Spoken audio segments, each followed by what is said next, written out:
Economics में आगे बढ़ने के पहले कुछ चीज़ जो 4 बच्चों की हो गई है, बाकी बच्चों की बाकी है, वो बात करूँगा, उसके बाद फिर हम आगे बढ़ेंगे। अंश, खुशी और श्रेयांश, आप तीनों के लिए बेटा अभी बेसिक बताते समय ये चीज़ बता दिया था मैंने, पर बाकी बच्चों का एक छोटा सा पार्ट बच गया है। तो आगे का क्वेश्चन हम करें इकोनॉमिक्स में, वो करने के पहले वो चीज़ मैं बाकी बच्चों के लिए बता रहा हूँ, 1-2 मिनट का टाइम लगेगा, और फिर हम नेक्स्ट क्वेश्चन पर आ जाएंगे।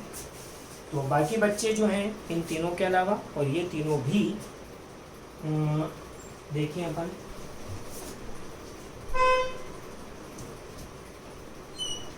एक मिनट बता, मिल गया बोला, हेलो मिल गया। देखो आप, हमने पहले दिन बात की थी इकोनॉमी की। नेक्स्ट क्वेश्चन पढ़ने के पहले इकोनॉमी से रिलेटेड छोटा सा पार्ट रह गया था उस समय, वो बता रहा हूँ, और फिर हम नेक्स्ट क्वेश्चन पर आ जाएंगे। देखो, इकोनॉमी जो होती है वो 2 तरह की हो सकती है, एक क्लोज्ड इकोनॉमी और एक ओपन इकोनॉमी। ये 4 बच्चों को, 3 बच्चों को बता दिया था, बाकी बच्चों को बताना बाकी है, इसलिए बता रहा हूँ। क्लोज्ड इकोनॉमी कैसे, किसको कहते हैं? जैसे कि ये हमारा इंडिया है। अपन ने बात की थी कि इकोनॉमी की जब हम बात करते हैं किसी पर्टिकुलर कंट्री से रिलेटेड होती है वो, तो ये हमारा इंडिया है, और ये बाकी सारे दूसरे अलग अलग कंट्रीज हैं।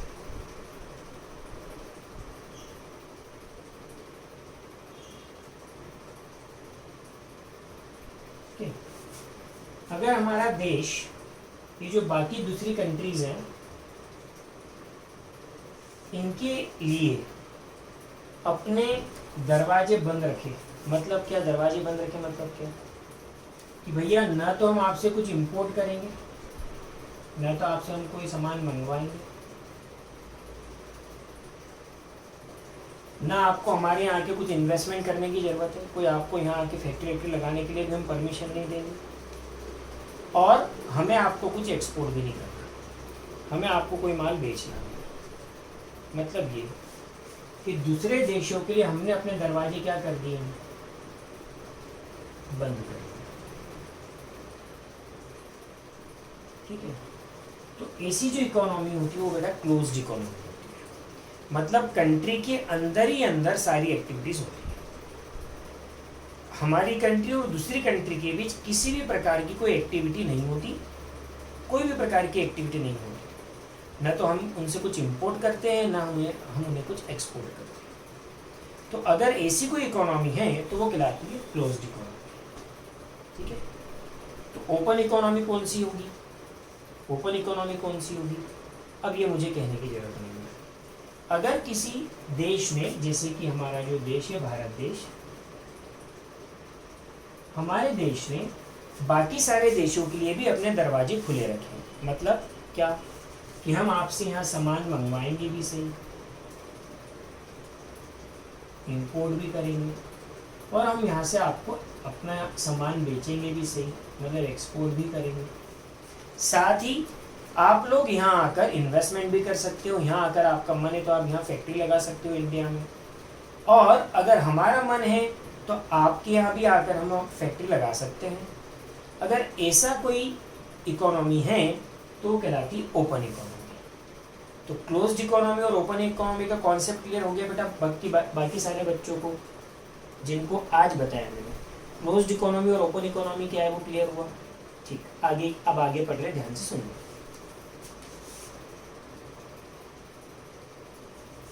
अगर कोई इकोनॉमी क्लोज्ड इकोनॉमी है, ध्यान सुनना बेटा, अगर कोई इकोनॉमी क्लोज्ड इकोनॉमी है तो उसमें एक्टिविटी करने वाले, उस इकोनॉमी में एक्टिविटीज करने वाले मैक्सिमम 3 सेक्टर हो सकते हैं। अलग अलग प्रकार की प्रोडक्शन और कंजम्पशन एक्टिविटी करने वाले कितने सेक्टर हो सकते हैं? 3 सेक्टर। ध्यान से सुनना। एक हाउस होल्ड्स, एक प्रोड्यूसर या फर्म। अब ध्यान से सुनना, बड़ी इंपॉर्टेंट बात है, ये दोनों एक ही लोग होते हैं। जैसे भारत अपना देश, और इसमें 135 करोड़ की मान लो पॉपुलेशन है, 135 करोड़ आज की तारीख में जनसंख्या मान लो। अब यही जो 135 करोड़ लोग हैं, जब अपनी वांट्स को सेटिस्फाई करने के लिए कोई चीज़ कंज्यूम करेंगे, अपनी वांट्स को सेटिस्फाई करने के लिए कोई चीज़ कंज्यूम करेंगे, तो ये लोग हाउस होल्ड कहलाएंगे। कंजम्पशन एक्टिविटी करते समय ये 135 करोड़ लोग हाउस होल्ड कहलाएंगे।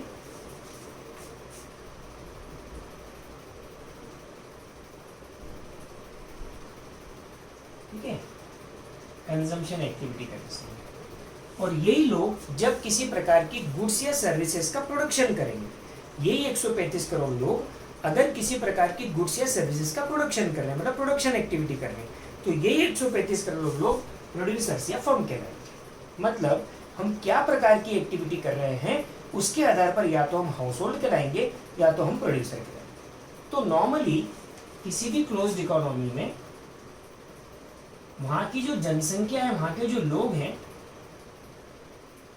वे लोग ही on the basis of activity या तो हाउस होल्ड के रूप में एक्ट करते हैं या तो प्रोड्यूसर्स या फर्म के रूप में एक्ट करते हैं। जैसे कि मैंने अभी 135 करोड़ लोगों का उदाहरण दिया, बराबर।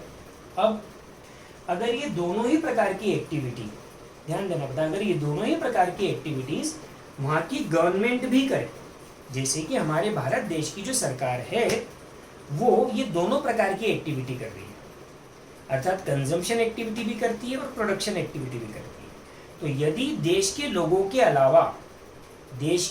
के अलावा वहाँ की सरकार भी ये एक्टिविटीज करे, तो फिर वो गवर्नमेंट जो है वो तीसरा सेक्टर माना जाता है, गवर्नमेंट तीसरा सेक्टर माना जाता है। जैसे कि अभी उदाहरण दे रहा हूं, हमारे देश की जो सरकार है, ध्यान से सुनना, ये दोनों प्रकार की एक्टिविटी कैसे करती है, कंजम्पशन एक्टिविटी भी करती है और प्रोडक्शन एक्टिविटी भी करती है सरकार। कंजम्पशन एक्टिविटी का उदाहरण हम कैसे ले सकते हैं, आप मुझे बताओ। अपने देश की जो सेना है, हमारे देश की जो सेना है, वो सैनिक जो बॉर्डर पर रहकर अपने देश की सीमाओं की सुरक्षा करते हैं, उनके खाने पीने का प्रबंध कौन करता है, उनके खाने पीने की चीज़ों के लिए कौन प्रबंध करता है, बताइए। उनके खाने पीने की चीज़ों के लिए कौन प्रबंध करता है, सरकार प्रबंध करती है। तो जब उनके खाने पीने के लिए सरकार राशन खरीदती है, सब्जियां खरीदती है, बराबर है, उनकी वांट्स को सेटिस्फाई करने के लिए गवर्नमेंट जब ये सारी चीजें खरीदती है, तो उस समय सरकार कंजम्पशन एक्टिविटी करती है। एक और उदाहरण ले सकते हैं, हमारे देश में गवर्नमेंट स्कूलों में मिड डे मील मिलता है। सरकारी स्कूलों में जो बच्चे पढ़ने आते हैं उनको दिन का भोजन सरकार उपलब्ध करवाती है, और उनको भोजन उपलब्ध करवाने के लिए सरकार बाजार से राशन खरीदती है। तो उनको मिड डे मील प्रोवाइड करने के लिए गवर्नमेंट जब बाजार से राशन खरीदती है, उस समय राशन खरीदते समय सरकार कंजम्पशन एक्टिविटी कर रही है।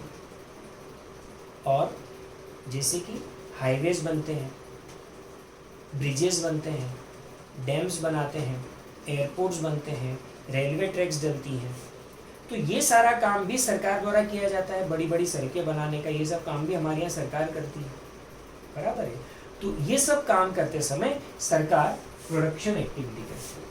मतलब क्या कि यदि गवर्नमेंट ये कोई एक्टिविटी नहीं करे तो क्लोज्ड इकोनॉमी में कितने सेक्टर होंगे बताओ। अगर गवर्नमेंट ये एक्टिविटी ना करे तो किसी क्लोज्ड इकोनॉमी में कितने सेक्टर होंगे, जल्दी बोलो बेटा। 2 सेक्टर। कौन कौन? हाउस होल्ड और प्रोड्यूसर्स। कौन लोग होंगे ये? वहां के रहने वाली जनसंख्या, वहां उस देश में रहने वाले लोग। कंजम्पशन एक्टिविटी करते समय वे लोग हाउस होल्ड कहलाएंगे और प्रोडक्शन एक्टिविटी करते समय वे लोग प्रोड्यूसर्स कहलाएंगे। सिर्फ 2 सेक्टर होंगे, पर अगर सरकार भी ये दोनों एक्टिविटी करे तो फिर क्लोज्ड इकोनॉमी में 3 सेक्टर होंगे। ठीक है, ओके। ओपन इकोनॉमी अगर है तो इन तीनों सेक्टर के अलावा एक चौथा सेक्टर और हो जाता है, वो है फॉरेन सेक्टर, विदेश के लोग, बराबर है। क्योंकि ओपन इकोनॉमी है और ओपन इकोनॉमी तो हमने फॉरेन सेक्टर के लिए भी अपने दरवाजे खोले हुए हैं, तो फिर ऐसी स्थिति में वे लोग भी भारत में एक्सपोर्ट भी करेंगे, यहाँ से माल ले जाएंगे भी, या यूँ कहें अपन इंडिया के पॉइंट ऑफ व्यू से कि इंडिया उनसे इंपोर्ट भी करेगा, उनको एक्सपोर्ट भी करेगा, वो लोग आके यहाँ फैक्ट्री भी लगाएंगे, मतलब इन्वेस्टमेंट भी करेंगे, हम भी वहाँ जाकर इन्वेस्टमेंट करेंगे, यहाँ के लोग भी, बराबर है। तो एक चौथा सेक्टर और खुल जाएगा, कौन सा? फॉरेन सेक्टर, यदि इकोनॉमी कैसी है? ओपन इकोनॉमी है। ये तीन तो ही, और एक चौथा सेक्टर और हो सकता है foreign sector. Is it clear? Closed और ओपन इकोनॉमी का कॉन्सेप्ट क्लियर हुआ क्या सबको? जल्दी बोलो, जल्दी बेटा, फटाफट।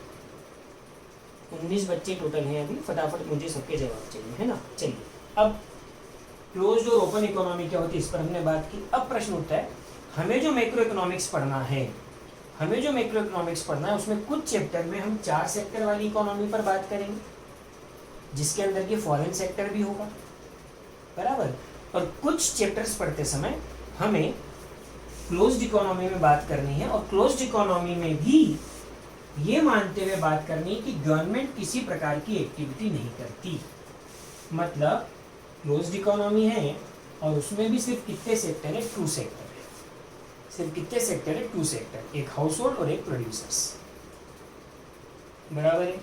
तो अभी जो अपन पहला चैप्टर पढ़ रहे हैं, circular flow of income, circular flow of income में अगला जो क्वेश्चन अपन पढ़ रहे हैं, वो क्वेश्चन यह मानते हुए पढ़ रहे हैं कि अपनी इकोनॉमी में सिर्फ कितने सेक्टर हैं? 2 सेक्टर। हमारी क्लोज्ड इकोनॉमी है और उसमें भी गवर्नमेंट किसी प्रकार की कोई एक्टिविटी नहीं कर रही, और गवर्नमेंट एक्टिविटी नहीं कर रही, तो फिर सेक्टर कितने हो गए? 2 सेक्टर। पहले 2 सेक्टर जब मैं बोलूंगा अब अगले क्वेश्चन में, तो आपको बात समझ में आ जाएगी क्या बेटा? जब अगले क्वेश्चन में मैं 2 सेक्टर बोलूंगा तो कौन कौन 2 सेक्टर? हाउस होल्ड और प्रोड्यूसर। ये तो हमेशा होते ही हैं किसी भी देश में, ये नहीं होंगे तो देश की इकोनॉमी नहीं है। फिर हम लोग अगर खरीदेंगे नहीं खाने के लिए, हम लोग अगर बनाएंगे नहीं खाने के लिए, तो फिर तो देश ही खत्म, है ना। तो किसी भी कंट्री में ये 2 सेक्टर तो होते ही हैं, वहाँ के लोग हाउस होल्ड और प्रोड्यूसर के रूप में काम तो करते ही हैं, तो ये 2 सेक्टर ना हो ये पॉसिबल नहीं है। चलिए अब आप ध्यान दीजिए, श्रेयांश जायसवाल से टोटल 20 बच्चे हैं, श्रेयांश जायसवाल से टोटल 20 बच्चे अब इकोनॉमिक्स में। ओके, चलिए ध्यान दीजिए बेटा, सबकी अटेंडेंस लग गई है, अकाउंट्स में भी, इकोनॉमिक्स में भी, बीएस में भी लगेगी। आज से अटेंडेंस लग जाएगी, आपको पता नहीं चलेगा। वीकेंड पर आपको बताया जाएगा कि कौन इतने समय किस लेक्चर के अंदर प्रेजेंट था या एब्सेंट था, आपको बताया जाएगा। साथ ही क्या चाहते हो कि नहीं, आपको बताएंगे कि आप कब प्रेजेंट थे कब एब्सेंट थे। इसके अलावा साथ ही आगे इस बात को फॉरवर्ड किया जाए, क्या आप चाहते हो या नहीं चाहते? जल्दी बोलो, यस नो। हाँ सर चाहते हैं, ज़्यादातर बच्चे चाहते हैं, वेरी गुड, बस बेटा, है ना। और अगर आप चाहते हो तो मैं फॉरवर्ड करूँ, ये जरूरी नहीं है, आपका चाहना जरूरी है ना। मेरे पास रिकॉर्ड सारा रहेगा, पेरेंट्स अगर मुझसे पूछेंगे तो मैं उनको बताऊंगा कि भाई ये इस दिन आए थे, ये इस दिन नहीं आए थे, इकोनॉमिक्स में आए थे, बीएस में नहीं आए थे, अकाउंट्स में आए थे, वो सारा डिटेल डेटा मैं उन तक पहुँचाऊँगा। बाकी मैं हर वीक पर उनको पहुँचाऊँ ये जरूरी नहीं है। आप ईमानदार रहो, मैं को आगे कुछ फॉरवर्ड करने की ज़रूरत नहीं। और विशेष तौर से ध्यान देना बेटा, पेरेंट्स जितना विश्वास करके आपको ऑनलाइन या ऑफलाइन क्लास के लिए भेजते हैं, आपकी जिम्मेदारी है कि उनके ट्रस्ट के साथ आप खिलवाड़ ना, है ना, ये ध्यान रखो प्लीज, ठीक है। तो आपके फ्रेंड बन जाएंगे बेटा, है ना, और फ्रेंड बन जाएंगे तो फिर जीवन जीने का मजा अलग ही है। चलिए ध्यान दीजिए, अगले क्वेश्चन पर अपन बात कर रहे हैं, अर्थात सर्कुलर फ्लो ऑफ इनकम ही हम पढ़ रहे हैं इन 2 सेक्टर इकोनॉमी, इन 2 sector economy without financial market. अब एक नई चीज़ ले आया मैं, फाइनेंशियल मार्केट। सर हर बार कुछ नया बता देते हो, कुछ फिर बोलते हो कि अब हो गया, पर कुछ नया। तो तय बात है कि हर अगले क्वेश्चन में कुछ तो नया होगा, है ना, तभी तो वो एक अलग क्वेश्चन बना, अदरवाइज कैसे बनता। मेरे पास जो नोट्स हैं मेरे हैंड रिटन, उसमें ये क्वेश्चन नंबर 4 है, आपके पास कौन सा नंबर है बेटा चेक करो। Explain circular flow in following cases. In two sector economy without financial market, in two sector economy with financial market. Question number कौन सा है बेटा आपके पास जो कंप्यूटराइज नोट्स दिया है उसमें? क्वेश्चन नंबर 3 है।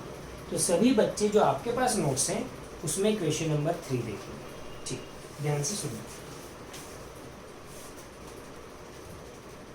देखो, circular flow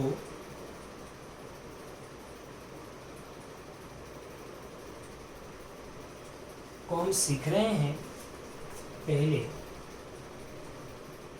in two sector economy. अब जब मैं कहता हूं टू सेक्टर इकोनॉमी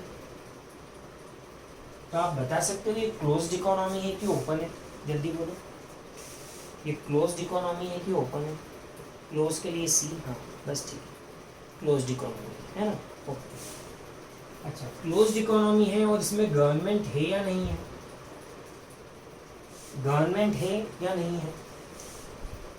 गवर्नमेंट नहीं है, क्योंकि देश के लोग तो होंगे और देश के लोग हाउस होल्ड के रूप में भी एक्ट करेंगे और प्रोड्यूसर के रूप में भी एक्ट करेंगे। ठीक, तो मतलब ये हो गया कि सर्कुलर फ्लो को हम पढ़ रहे हैं टू सेक्टर इकोनॉमी में, जहां पर कि एक सेक्टर हाउस होल्ड है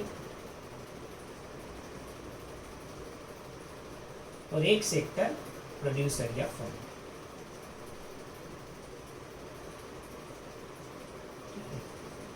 और हम सर्कुलर फ्लो को पढ़ रहे टू सेक्टर इकोनॉमी में, जहाँ के 2 सेक्टर होंगे और कोई फाइनेंशियल मार्केट नहीं है। कोई फाइनेंशियल मार्केट नहीं है का क्या मतलब है? फाइनेंशियल मार्केट क्या होता है और उसका होना या ना होना किस पर डिपेंड करता है, इसके लिए हम आगे बात करेंगे। ध्यान से सुनिए। तो पहले हम पढ़ रहे हैं circular flow in two sector economy, जहाँ पर कि 2 सेक्टर है और फाइनेंशियल मार्केट नहीं है। क्या कहना चाहते हैं? ध्यान से सुनिए। सबसे पहले इसको समझने के लिए हमें पता होना चाहिए कि what is financial market. Financial market क्या होता है? आइए,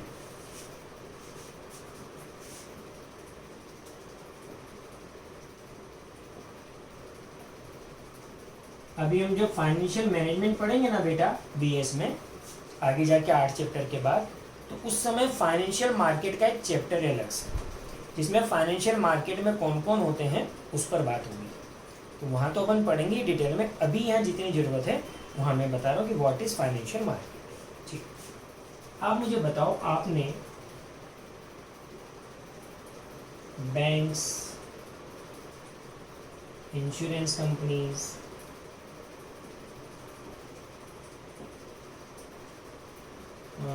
स्टॉक मार्केट, बॉन्ड मार्केट, इनका नाम सुना है या नहीं सुना?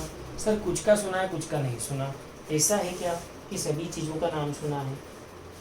जल्दी बोलो बच्चों। सर सुना है ना। बैंक का नाम तो सुना है, ये तमाम तरह की बैंक्स, एसबीआई और पंजाब नेशनल बैंक और आईसीआईसीआई बैंक और एचडीएफसी बैंक, ये सब तो बैंक्स हो गई। ठीक है। इंश्योरेंस कंपनीज, तमाम तरह की प्राइवेट और पब्लिक इंश्योरेंस कंपनीज, सबका नाम सुना। एलआईसी हो गया, ओरिएंटल इंश्योरेंस हो गया, है ना। और जो प्राइवेट कंपनीज हैं वो सब भी इंश्योरेंस कंपनी, जो इंश्योरेंस का काम करने वाली वो इंश्योरेंस कंपनी। इसके अलावा स्टॉक मार्केट सुबह 9:15 बजे खुलता है रात और 3 बजे बंद हो जाता है, जहाँ पर कि अलग अलग कंपनीज के शेयर्स की ट्रेडिंग होती है। बराबर सुना होगा ये नाम भी, है ना। शेयर्स की खरीदी बिक्री होती है, सुना है ये भी, सुना है सर। और चौथा एक बॉन्ड मार्केट होता है। ठीक है, इसके बारे में हो सकता है कि आप थोड़े फेमिलियर ना हो, अभी हम जब बीएस में फाइनेंशियल मार्केट्स पढ़ेंगे तब इस पर डिटेल बात होगी। अभी मैं आपके समझने के लिए बता देता हूँ कि बॉन्ड मार्केट भी एक तरह से स्टॉक मार्केट टाइप ही होता है। जैसे स्टॉक मार्केट में शेयर्स की खरीदी बिक्री होती है, वैसे ही बॉन्ड मार्केट्स में डिबेंचर्स की खरीदी बिक्री होती है। तो डिबेंचर्स क्या होते हैं, उनकी खरीदी बिक्री के लिए बॉन्ड मार्केट की रिक्वायरमेंट क्यों है, ये सब डिटेल में बीएस में आएगा। बाकी जैसे स्टॉक मार्केट में शेयर्स खरीदे बेचे जाते हैं, वैसे ही बॉन्ड मार्केट में डिबेंचर्स खरीदे बेचे जाते हैं। ठीक है, चलिए। अब ये सब जो इंस्टीट्यूशंस हैं ना, ये सारी जो इंस्टीट्यूशंस हैं,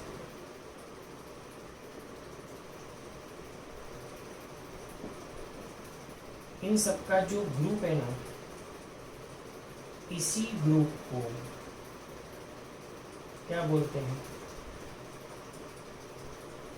फाइनेंशियल मार्केट। ये सभी प्रकार की जो इंस्टीट्यूशंस हैं जो कि क्या काम करती है, थोड़ा सा गोल करो। आप बताओ, क्या ये कोई चीज़ बनाते हैं? जल्दी बताओ, क्या ये कोई चीज़ बनाते हैं? नहीं बनाते। ठीक है, तो फिर ये क्या करते हैं? अगर थोड़ा सोचोगे तो समझ में आएगा कि ये क्या करते हैं। बैंक हो गई, कोई इंश्योरेंस कंपनी हो गई, कोई स्टॉक मार्केट हो गया, या कोई बॉन्ड मार्केट हो गया, ये क्या करते हैं? ध्यान से सुनिए, फाइनेंशियल मार्केट का काम क्या है। आप मुझे बताओ, अगर आपने कुछ कमाया है ना, उस कमाई में से कुछ खर्चा कर दिया, ठीक है, और कुछ खर्चा कर दिया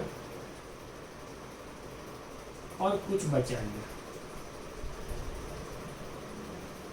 कुछ खर्चा करा और कुछ पैसा बचा लिया, तो इस बचाए हुए पैसे का आप क्या करोगे? जल्दी बताओ। अगर आपने कुछ कमाई करी, उसमें से कुछ तो खर्च कर दिया और कुछ पैसा बचा लिया, तो इस बचाए हुए पैसे का आप क्या करोगे? Okay, very good. बस ऐसे ही बढ़ेंगे बेटा अपन आगे ना बातचीत करते करते, क्योंकि आपको सारा कुछ पता है, मुझे कुछ करना नहीं है। मुझे आपको ये बताना है कि आपको पता है, मुझे ये बताना है कि आपको पता है, बाकी मुझे उसका कुछ करना नहीं है ना। तो आप ये जो सेविंग है, इस सेविंग को या तो बैंक में जमा कराओगे, है ना, या तो इंश्योरेंस करवाओगे। इंश्योरेंस कंपनीज में भी इन्वेस्टमेंट किया जा सकता है, वहाँ कहीं पैसा लगाओगे, है ना, या स्टॉक मार्केट में किसी कंपनी के शेयर्स खरीदने में लगा सकते हो, या बॉन्ड मार्केट में आप किसी कंपनी के डिबेंचर्स खरीदने में लगा सकते हो। मतलब ये कि आपने जो सेविंग की, वो सेविंग जाएगी फाइनेंशियल मार्केट में। इज इट राइट और रॉन्ग? आपने जो सेविंग की, वो सेविंग जाएगी फाइनेंशियल मार्केट में।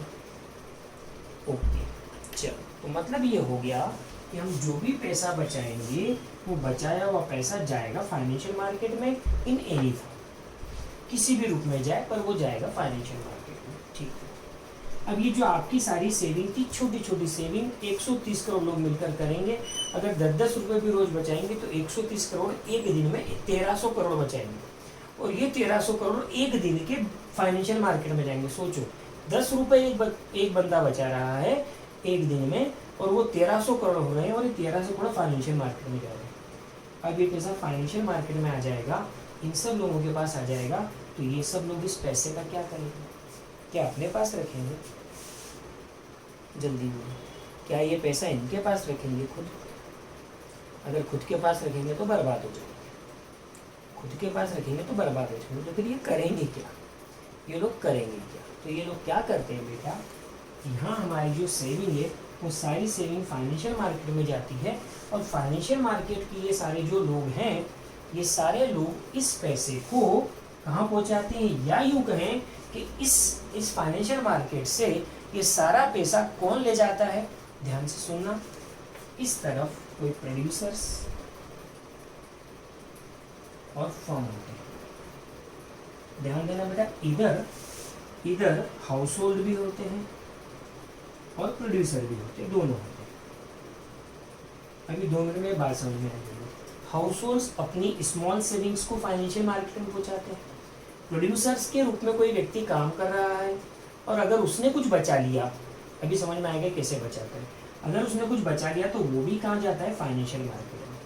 फाइनेंशियल मार्केट में सारा जो पैसा जाता है, तो कुछ प्रोड्यूसर या फर्म ऐसे होते हैं जिनको कि पैसों की रिक्वायरमेंट है। कोई प्रोड्यूसर्स ऐसे हैं जिनके पास सरप्लस है, तो वो सरप्लस यहाँ पहुँचा दिया। और कुछ प्रोड्यूसर्स या फर्म ऐसे हैं जिनको कि प्रोडक्शन एक्टिविटी के लिए पैसों की जरूरत है। बताओ, होती है कि नहीं? होती है। तो जो प्रोड्यूसर या फर्म्स को प्रोडक्शन एक्टिविटी के लिए पैसे की जरूरत है, वो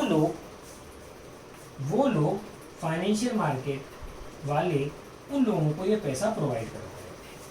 फाइनेंशियल मार्केट वाले, ये जो पैसा यहाँ से आया था, फाइनेंशियल मार्केट वाले वो पैसा इन लोगों को प्रोवाइड करते हैं। या यूँ कहें कि ये लोग अपने एक्सपांशन कार्यक्रम के लिए, नया फैक्ट्री डालने के लिए, नए गुड्स बनाने के लिए, नई फैक्ट्री डालना है अगर, तो वो पैसा प्रोड्यूसर्स या फर्म फाइनेंशियल मार्केट वालों से ले लेते हैं।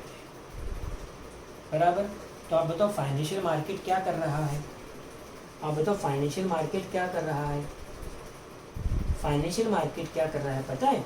जो इन लोगों ने सेविंग्स की है उस सेविंग्स को चैनलाइज करता है ना, उसका चैनलाइजेशन करता है। कैसे?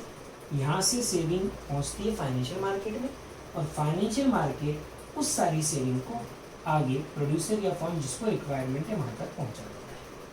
अब मैंने 10 रुपये बचाए, मैं 10 रुपये तो इनको देने नहीं जाऊँगा ना उधार, बराबर। पर 130 करोड़ लोगों ने 10 रुपये बचाए और वो 1300 करोड़ रुपए जब यहाँ पहुँच गए तो एक बड़ा अमाउंट हो गया 1300 करोड़ का, और वो 1300 करोड़ इनको जरूरत है तो यहाँ पहुँच गई, बराबर। तो फाइनेंशियल मार्केट क्या करते हैं? हमारी स्मॉल सेविंग्स को चैनलाइज करके आगे जिनको रिक्वायरमेंट है वहाँ तक उस पैसे को पहुँचाने का काम जो लोग करते हैं वो सारे लोग फाइनेंशियल मार्केट कहलाते हैं। मतलब उन सारे लोगों का जो ग्रुप है वो फाइनेंशियल मार्केट कहलाता है। तो what is financial market? Is it clear? What is financial market क्या आपको समझ में आया बच्चों? ठीक, अब आप ध्यान दो, हमारे क्वेश्चन पर आ रहे हैं, गुड करिए। अब मुझे बताना, आप ही लोग बता देना, अगला क्वेश्चन अपने आप आपको खुद से समझ में आ जाएगा, मुझे कुछ ज़्यादा करना नहीं है। Circular flow in two sector economy जहाँ पर कि फाइनेंशियल मार्केट नहीं है। ठीक, ध्यान से सुनिए। एक तरफ हाउस होल्ड होते हैं, अपन ने पढ़ा है, एक तरफ प्रोड्यूसर्स होते हैं। ठीक है, ध्यान से सुनना बच्चों। हाउस होल्ड फैक्टर सर्विसेज इनको प्रोवाइड करते हैं, मतलब लैंड, लेबर, कैपिटल, एंटरप्रेन्योर के रूप में ये लोग फैक्टर सर्विसेज इनको प्रोवाइड करते हैं। ठीक है, इस सर्विसेज के बदले में प्रोड्यूसर्स इनको रेंट, वेजेस, इंटरेस्ट और प्रॉफिट के रूप में पेमेंट करते हैं। ठीक है, अब ध्यान से सुनिए, गौर करना। प्रोड्यूसर ने लैंड, लेबर, कैपिटल और एंटरप्रेन्योर का यूज करके जो भी गुड्स एंड सर्विसेज बनाए, ठीक है, इन गुड्स एंड सर्विसेज को बनाकर बाजार में बेचा और जो पैसा आया वो पैसा प्रोड्यूसर ने इन लोगों को रेंट, वेजेस, इंटरेस्ट और प्रॉफिट के रूप में पूरा दे दिया। पूरा पैसा जो भी आया है ना वो सारा पैसा प्रोड्यूसर ने रेंट, वेजेस, इंटरेस्ट और प्रॉफिट के रूप में इन हाउस होल्ड्स को दे दिया। तो क्या प्रोड्यूसर के पास कुछ पैसा बचा? एज ए प्रोड्यूसर कुछ पैसा बचा क्या बेटा? सर नहीं बचा। इसके पास जो भी आया वो सारा पैसा इसने रेंट, वेजेस, इंटरेस्ट और प्रॉफिट के रूप में इनको दे दिया। तो इसके पास कुछ बचा नहीं। There is no saving in hand of producer. Producer के हाथ में कुछ पैसा नहीं बचा। Okay, no saving. फिर क्या हुआ? इसके पास जब ये रेंट, वेजेस, इंटरेस्ट और प्रॉफिट के रूप में पैसा आया तो इसने ये सारा पैसा कंजम्पशन एक्सपेंडिचर पर खर्च कर दिया, और कंजम्पशन एक्सपेंडिचर पर खर्च जब इसने किया तो ये पैसा इसने भी कुछ नहीं बचाया, ये सारा पैसा वापस प्रोड्यूसर के पास पहुंच गया। ठीक है, फिर वापस यहाँ, फिर वापस यहाँ, फिर वापस यहाँ, फिर वापस यहाँ। ना तो ये सेविंग कर रहे हैं ना ये सेविंग कर रहे हैं। जो आता है सारा इनको बांट देते हैं, इनके पास जो आता है वो सारा खर्चा कर देते हैं, तो वापस इनके पास पहुंच जाता है। बस रोटेशन चल रहा है और कोई भी ना तो ये कुछ बचाते हैं ना ये कुछ बचाते हैं। तो बताओ, जब सेविंग ही नहीं है तो क्या फाइनेंशियल मार्केट की रिक्वायरमेंट है? जब सेविंग ही नहीं है तो क्या फाइनेंशियल मार्केट की रिक्वायरमेंट है? नहीं है, क्योंकि फाइनेंशियल मार्केट तो तभी काम का है, फाइनेंशियल मार्केट की तो तभी जरूरत है जब हम कुछ पैसा बचाएं। अगर मैंने 100 रुपये कमाए और वो सारे ही 100 रुपये गुड्स एंड सर्विसेज के खरीदने में खर्च कर दिए, तो अब मेरी जेब में कुछ बचा ही नहीं, तो मैं किस बैंक के पास जाऊं, किस स्टॉक मार्केट में जाऊं, किस बॉन्ड मार्केट में जाऊं, किस इंश्योरेंस कंपनी के पास जाऊं, क्योंकि कुछ है ही नहीं मेरे पास सेविंग, तो मुझे फाइनेंशियल मार्केट की रिक्वायरमेंट ही नहीं है। बराबर है, तो सेविंग है तो फाइनेंशियल मार्केट की रिक्वायरमेंट है, अदरवाइज फाइनेंशियल मार्केट की रिक्वायरमेंट नहीं है। तो जो पहला का केस है circular flow in two sector economy, जहाँ पर कि फाइनेंशियल मार्केट नहीं है, तो फाइनेंशियल मार्केट ना होना इट मीन्स कि ये दोनों सेक्टर कुछ सेविंग करते ही नहीं हैं। फाइनेंशियल मार्केट नहीं है मतलब सेविंग है ही नहीं। क्योंकि अगर सेविंग होगी तो फाइनेंशियल मार्केट तो फिर होगा, क्योंकि अगर मैं कुछ बचाऊंगा तो मैं उसको अपनी तिजोरी में नहीं रखूंगा, मैं चाहूंगा कि इस पैसे से भी कुछ कमा लूं। तो अगर सेविंग है तो फाइनेंशियल मार्केट होगा। तो अपन कौन सा केस पढ़ चुके? टू सेक्टर इकोनॉमी, जहां पर कि फाइनेंशियल मार्केट नहीं है, वो चीज हम पढ़ चुके। तो टू सेक्टर इकोनॉमी, ध्यान से सुनना, एक सेक्टर हाउस होल्ड, एक सेक्टर प्रोड्यूसर।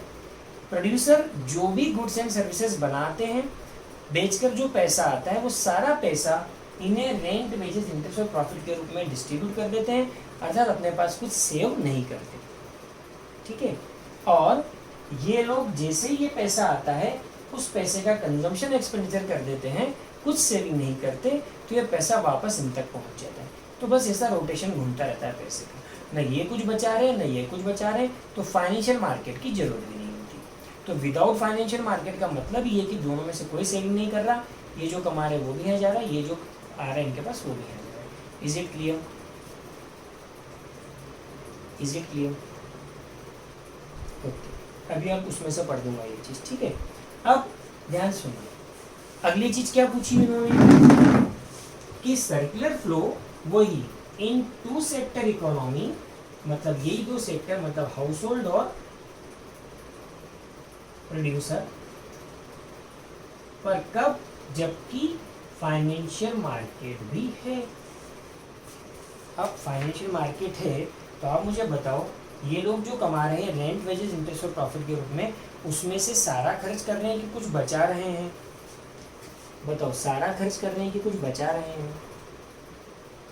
सर बचा रहे हैं। अच्छा, प्रोड्यूसर जो कमाता है वो भी क्या पूरा पैसा इनको रेंट, वेजेस, इंटरेस्ट और प्रॉफिट के रूप में बांट देता है कि कुछ बचा लेता है?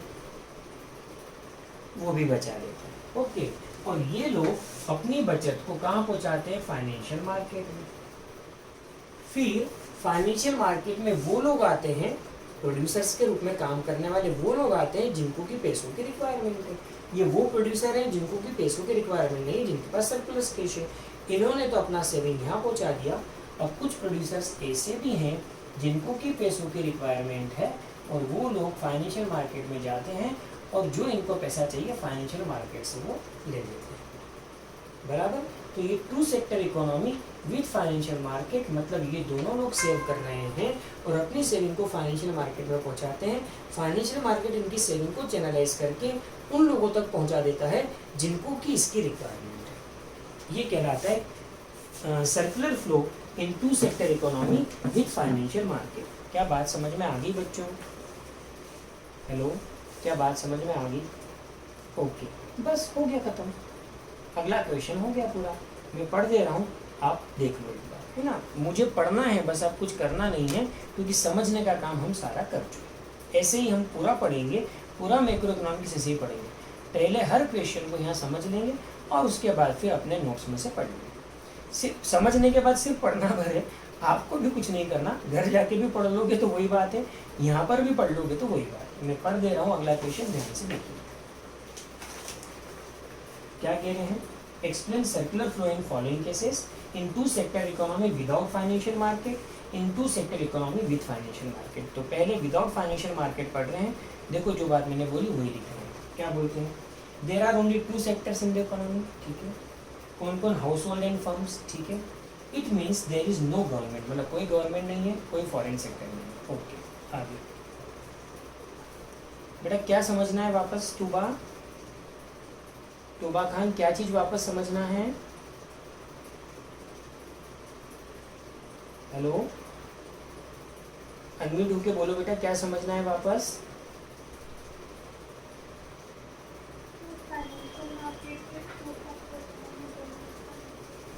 बेटा आवाज नहीं आई, प्लीज एक बार रिपीट करो।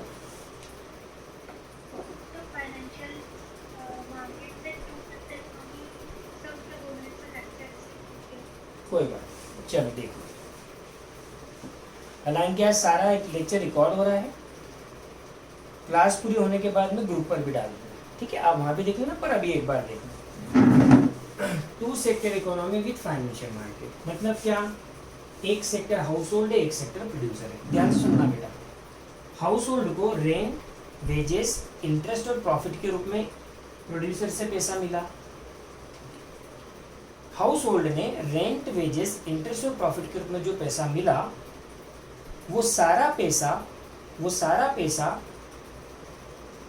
कंजम्पशन एक्सपेंडिचर पे खर्च नहीं किया, कुछ पैसा बचा लिया। हाउस होल्ड ने जो पैसा मिला रेंट, वेजेस, इंटरेस्ट, प्रॉफिट के रूप में वो सारा कंजम्पशन एक्सपेंडिचर में खर्च नहीं किया, कुछ पैसा बचा लिया। ठीक है। प्रोड्यूसर के रूप में जब काम कर रहे हैं तो प्रोड्यूसर के रूप में भी जो हम गुड्स एंड सर्विसेज बनाते हैं उसको बेचकर जो पैसा आता है वो सारा पैसा हम इन लोगों को रेंट, वेजेस, इंटरेस्ट और प्रॉफिट के रूप में नहीं देते, हम उसमें से भी कुछ पैसा बचा लेते हैं, उसमें से भी कुछ पैसा प्रोड्यूसर के रूप में हम बचा लेते हैं। ओके, अब हाउस होल्ड ने भी कुछ पैसा बचा लिया, प्रोड्यूसर ने भी कुछ पैसा बचा लिया, तो वो जो बचाया हुआ पैसा है, वो जो सेव्ड इनकम है, उस पैसे का ये लोग क्या करेंगे, ये लोग उस पैसे को, उस सेविंग को फाइनेंशियल मार्केट में पहुंचाएंगे। फाइनेंशियल मार्केट क्या होता है, ये अपन ने सीखा, banking companies, insurance companies, stock market, bond market का जो ग्रुप है ये फाइनेंशियल मार्केट होता है। तो इन्होंने जो सेविंग की उस सेविंग को इन्होंने फाइनेंशियल मार्केट में लगा दिया, बराबर है। फाइनेंशियल मार्केट में इन्होंने अपनी सेविंग लगाई, तो कुछ प्रोड्यूसर्स ऐसे थे जिन्हों की पैसे की रिक्वायरमेंट थी, जिन्हों की नई फैक्ट्री डालनी है, जिन्हें नया एक्सपांशन प्लान लगाना है, तो इनको पैसे की ज़रूरत है। इन्होंने वो पैसा फाइनेंशियल मार्केट से अपने काम के लिए उठा लिया, ले लिया, बराबर है। तो ये जो सीखा अपन ने, ये है circular flow in two sector economy में। सेक्टर दो ही हैं पर साथ में फाइनेंशियल मार्केट भी है। फाइनेंशियल मार्केट की रिक्वायरमेंट तभी होती है जब ये लोग सेविंग करते हैं। Tuba, is it clear? अभी समझ में आ गया टूबा आपको बेटा?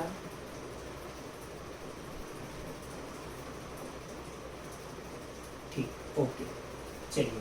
तो अब मैं पढ़ रहा हूँ कौन सा case, financial market, sorry, circular flow in two sector economy without financial market. जल्दी से पढ़ दे रहा हूँ, ध्यान से सुनना। क्या कह रहे हैं, सिर्फ दो सेक्टर हैं, हाउस होल्ड और प्रोड्यूसर, फॉरेन सेक्टर गवर्नमेंट नहीं है। ठीक है, आगे। Household sector supplies factor services only to firms, मतलब हाउस होल्ड जो है वो अपनी सर्विसेज किसको देते हैं, producers, firms. And the firms hire factor services only from household, और फर्म्स भी फैक्टर सर्विसेज किससे लेती हैं, सिर्फ हाउस होल्ड से ही लेती हैं। ठीक, क्योंकि सेक्टर ही दो हैं और कुछ हो गई नहीं। Third case, third point, firms produce goods and services and sell their entire output to the household. मतलब क्या, फर्म्स गुड्स एंड सर्विस बनाती है और अपना सारा माल हाउस होल्ड को बेच देती है। ठीक है, house hold receives factor income, house holds को फैक्टर इनकम मिलती है किस रूप में, रेंट, वेजेस, इंटरेस्ट और प्रॉफिट के रूप में, फॉर देयर सर्विसेज, अपनी सर्विसेज के बदले में उनको फैक्टर इनकम होती है, और वो अपनी फैक्टर इनकम को entire amount consumption, goods and services का कंजम्पशन करने में खर्च करते हैं। तो पूरा पैसा गुड्स एंड सर्विसेज को कंज्यूम करने में खर्च कर देते हैं। कौन, हाउस होल्ड्स, मतलब कुछ बचाते नहीं। अब there are no saving, firms ने भी जो कुछ गुड्स एंड सर्विसेज बनाए वो सारे के सारे उसको बेचकर जो पैसा आया सारा इनको दे दिया, कुछ नहीं बचाया, एंटायर अमाउंट दे दिया। और इन्होंने भी रेंट, वेजेस, इंटरेस्ट और प्रॉफिट के रूप में जो कमाया वो एंटायर पैसा खर्च कर दिया कंजम्पशन एक्सपेंडिचर में, इन्होंने भी नहीं बचाया। लास्ट पॉइंट क्या कह रहा है, there are no saving in the economy, मतलब इकोनॉमी में कोई सेविंग ही नहीं है। That is neither the household save from their incomes nor the firms save from their profit, मतलब ना तो हाउस होल्ड कुछ अपनी इनकम में से बचा रहे हैं और ना ही फर्म्स अपने प्रॉफिट में से कुछ बचा रहे हैं।